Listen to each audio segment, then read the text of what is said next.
உணர்வுகளோட கொஞ்சம் பேச போகிறோம். நான் உங்கள் ஆர்ஜே ரஷாட் பேசிகிட்டு இருக்கிறேன்.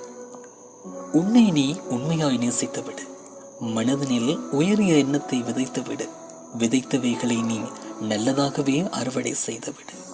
நாங்கள் எதை விதைக்கிறோமோ அதுவே அறுவடை செய்ய முடியும் இல்லையா? நாங்கள் எதை ஆழமாக தேடுறோமோ அந்த தேடல் தான் நமக்காக பதிலாகவும் கிடைக்கப் போகுது, அப்படித்தான் இல்லையா? ஸோ உண்மையிலே நிறைய இதயங்களால் ஈர்க்கப்பட்ட ஒரு நாமம், சோஷியல் மீடியாக்களில் அதிகம் தேடப்பட்ட ஒரு நாமம் தான் NKP studies and media college. என்னடா ஒரு மீடியா காலேஜை பற்றி சொல்ல போறியா, உன்னுடைய ஷோவில் பற்றி பேச போகிறேன்னு கேட்டால், அந்த என்கேபியை தாண்டி என்கேபிக்குள்ளே இருக்கிற சில விஷயங்களை இந்த வாய்ஸில் சொன்னால் நல்லாயிருக்கும்னு நினைக்கிறேன். என்னென்னா, NKP studies and media college ஒரு ஊடக கல்லூரி. பல்வேறுபட்ட ஊடக செயலமர்வுகள் நடாத்தி இருக்கிறாங்க, பல்வேறுபட்ட மோட்டிவேஷன் ப்ரோக்ராம்கள் செஞ்சுருக்கிறாங்க, பெண்களுக்கு தேவையான நல்ல மகளிர் சம்மந்தப்பட்ட விஷயங்கள் செஞ்சிட்ருக்கிறாங்க, சமூகத்துக்கு தன்னாலான முடிவான விஷயங்களை கொடுத்துட்ருக்குறாங்க. இது மேலோட்டமான ஒரு பார்வைக்கு என்கேபினா என்னன்னு சொல்லி தெரியும். ஆனால் என்கேபிக்குள்ளேயும் ஒரு விஷயம் இருக்குது. இன்றைக்கி NKP studies and media college அப்படிங்கிற நாமம் எழுந்து வர்றதுக்கு காரணமே என்ன போல் பேசக்கூடிய ஒரு ஆர்ஜி தான்.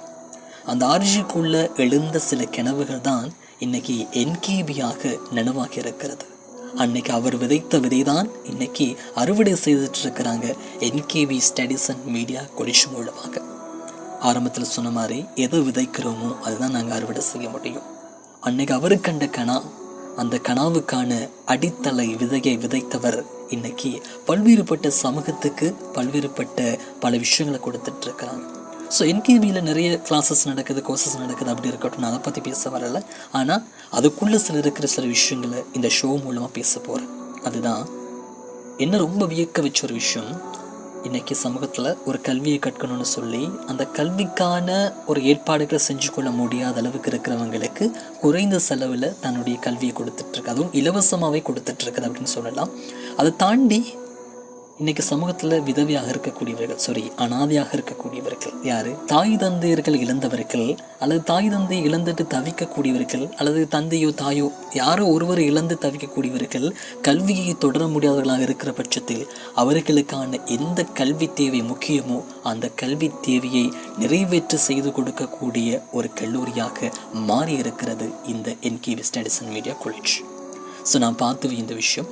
ஸோ இதோடு இது விட்டுறக்கூடாது. இன்னும் எத்தனை காலங்கள் போனாலும் என்கேபியில் எவ்வளோ விஷயங்கள் நடந்தாலும், எத்தனை ஒர்க் ஷாப் நடத்தி இருந்தாலும், இந்த அடித்தளமான விதைத்த விதை, இந்த 2 விதைகளும் எப்போதுமே இருக்க வேணும் அப்படிங்கிறத நானும் சொல்லிக்கொண்டு ரொம்ப பேசலை.